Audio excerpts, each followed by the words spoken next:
मैं आज ये बात बहुत उसके साथ कह सकता हूँ कि संसार का जो पहला इल्म है, ज्ञान है, वो वेद है। कि वो नबी जिसके ऊपर नाम लेके ये कह रहे हैं कि जो भी नबी की गुस्ताखी करेगा हम उसका सर तन से जुदा कर देंगे, ये तो खुद ही गुस्ताख हैं। ये वो लोग हैं जो राक्षस हैं। खुद ख्वाजा गरीब नवाज वो प्रेम की और मोहब्बत की एजुकेशन देते थे, इन्होंने तो उनके ऊपर भी प्रश्न चिन्ह लगवा दिया। लेकिन पीएफआई बार बार कह रहा है कि हम गजवाए हिंद बनाएंगे।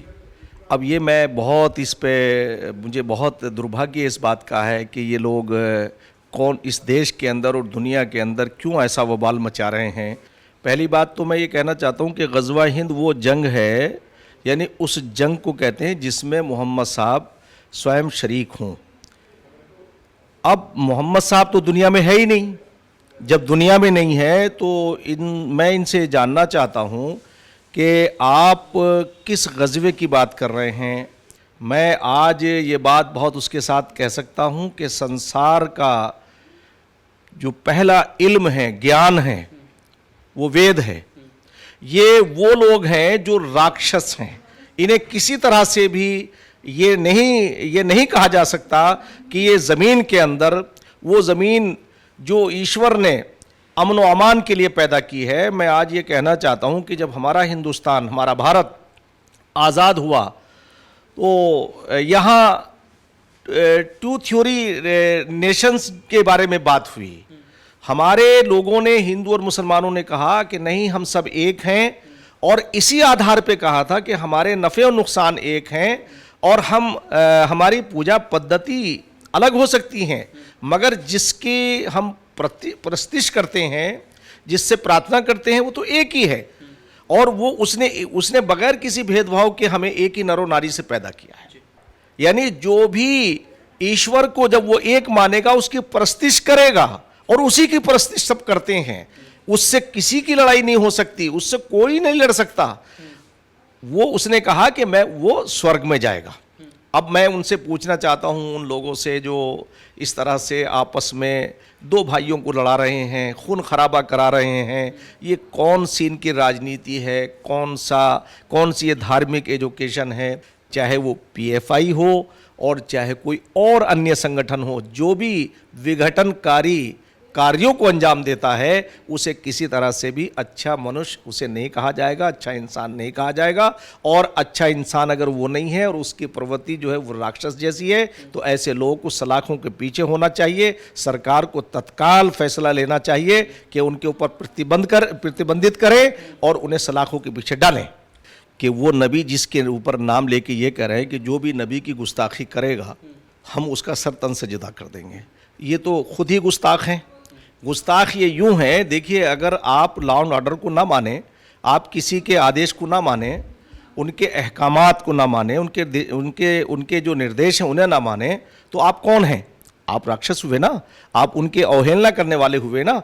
स्वयं मोहम्मद साहब ने ये कहा कि देखो, तुम दूसरों के बड़ों को, उनके पेशवाओं को, उनके माँ बाप को बुरा मत कहना। मैं ये कहना चाहता हूँ कि जो नूपुर शर्मा का जो प्रकरण है, वो ये है कि वहाँ बैठे हुए डिबेट हो रही थी, और डिबेट इस पे थी कि वो शिवजी और पार्वती और शिवलिंग, इन सब का जिक्र आया। तो पहली बात तो जो नादान नहीं जानते कि शिवजी कौन है और पार्वती कौन है, मैं उन्हें बता देना चाहता हूँ कि शिवजी और पार्वती आदम और हव्वा हैं। और शिवलिंग, अगर वो शिवलिंग की बात है, तो आप जो उनके आराध्य हैं, जिनकी वो पूजा करते हैं, मुझे किसी के ऊपर कमेंट करने का कोई अधिकार नहीं है। जब उसके वहाँ बैठा हुआ एक शख्स बराबर में, वो अपने आप को मुसलमान भी कहता है, और वो पता नहीं उसका किस संगठन से ताल्लुक़ होगा, मैं नहीं जानता हूँ, वो बराबर जो है उकसा रहा है, वो उस पर ये बात कह देती है।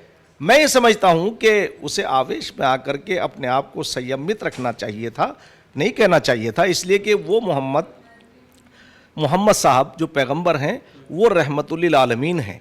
अगर वो रहमतुल्लिल आलमीन हैं, सारे आलमों के लिए भलाई का ज़रिया बन के आए हैं, तो वो कैसे जब मेरे भी पैगंबर हैं, मेरे लिए भी वो सम्मानीय है, आपके लिए भी सम्मानीय है। और 1,24,000 जो पैगंबर दुनिया में आए हैं कमोबेश, उसमें हम तो ये कहते हैं कि जो प्राचीन काल के अंदर 5-5 हज़ार साल से भी ज़्यादा हो गए हैं जिन लोगों को आए हुए, उनके लिए भी हमारा ये गुमान होना चाहिए कि वो सब ईश्वरीय दूत थे, और उन्हें ईश्वरीय दूत मान करके अगर हम उनका सम्मान करेंगे तो वो हमारों का सम्मान करेंगे। ऐसा माहौल बनेगा कि मैं आपसे मोहब्बत करूंगा, आप मुझसे मोहब्बत करेंगे।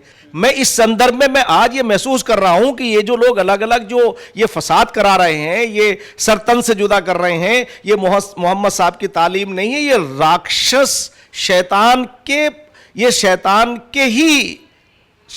के ही गिरोह के लोग हो सकते हैं कि जो उसकी मखलूक के अंदर वैमनस्य पैदा कर रहे हैं और आपस में लड़वा रहे हैं, और ऐसे लोग जो बेगुनाह इनोसेंट लोगों को मार रहे हैं। मैं आज आपको ये बात कहना चाहता हूं कि अभी जो ये कन्हैया लाल जो मास्टर थे, उनका मर्डर किया, उन लोगों ने किस बेस के ऊपर, मैंने पहले दिन ये कहा था कि जब वो मर्डर करने की नियत से निकले और उन्होंने मर्डर कर दिया, वो उसी वक्त इस्लाम से खारिज हो गए। उन्हें फौरन फांसी देनी चाहिए थी। किसी भी मजहब का नाम लेकर के नुकसान पहुंचाता है वो कंडम नहीं, वो तो एक्शन लेने के लायक है। तो इसलिए मैं उन लोगों को, चाहे वो PFI हो, चाहे कोई कितनी बड़ी कोई ऑर्गेनाइजेशन हो, वो सामाजिक हो, धार्मिक हो और सोशल हो, कोई भी कितनी बड़ी ऑर्गेनाइजेशन हो, उसे फौरन प्रतिबंधित करके संविधान के अनुसार उन्हें जेल में डालना चाहिए, उन पर मुकदमा चलाना चाहिए। लेकिन मुफ्ती साहब, ये सब बात के बावजूद भी कुछ लोग जो है मानने को तैयार नहीं है। अगर अजमेर शरीफ दरगाह के खादिम की बात करें कि किसके सह और बल पर लगातार इस प्रकार की घटनाओं को अंजाम दिया जा रहा है। नहीं, मैं ये समझता हूँ, जैसे आपने कहा, मैंने तो उन अजमेर के उन लोगों को कि जो राष्ट्रीय एकता का और भाईचारे का केंद्र था, उन लोगों ने उसे वहाँ उस भाईचारे को ख़त्म किया है। और वो मैं ये समझता हूँ कि उन्हें फौरी तौर से उन लोगों को जो है सज़ा देनी चाहिए। वो जेलों में सलाखों के पीछे चले गए, कुछ लोग अभी बाकी हैं, उन सबको सलाखों के पीछे डालना चाहिए।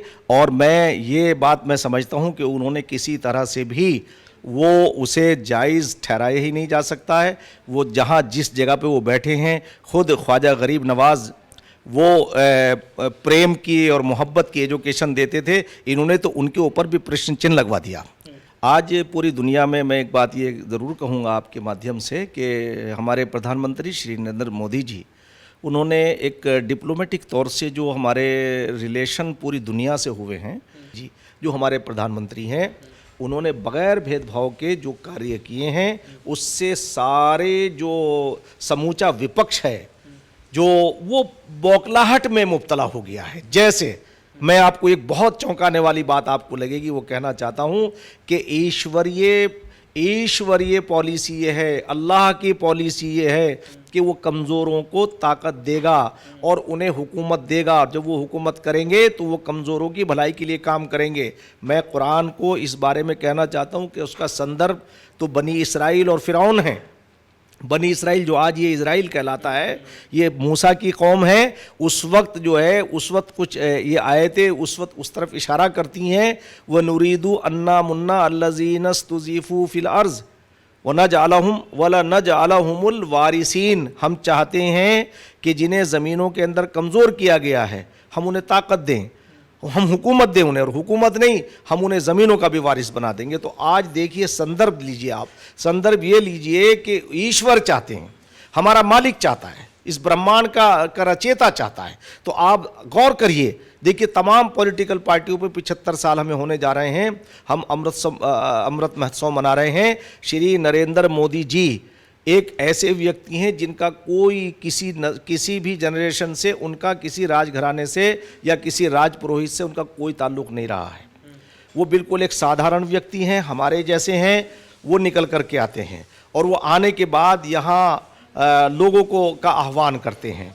ईश्वर उन्हें ये वरदान देता है कि वो देश के प्रधानमंत्री बन जाते हैं और फिर दूसरा कार्यकाल उन्हें मिलता है। अब आप देखिए कि जिनके लिए ये कहा गया, अभी जब वो लेकर के आते हैं प्रेसिडेंट के लिए, जब प्रेसिडेंट आता है तो प्रेसिडेंट एक ऐसा दबा कुचला आदमी आता है कि जो बेचारा मेरी जब पहली बार मेरी मुलाकात हुई माननीय हमारे प्रेसिडेंट श्री रामनाथ कोविंद जी से राष्ट्रपति भवन में, तो मैंने कहा था कि माननीय राष्ट्रपति महोदय, मैं आपने जिस दुख दर्द को अपनी आंखों से देखा है, आपने जिस चीज़ को सहा है, हम में से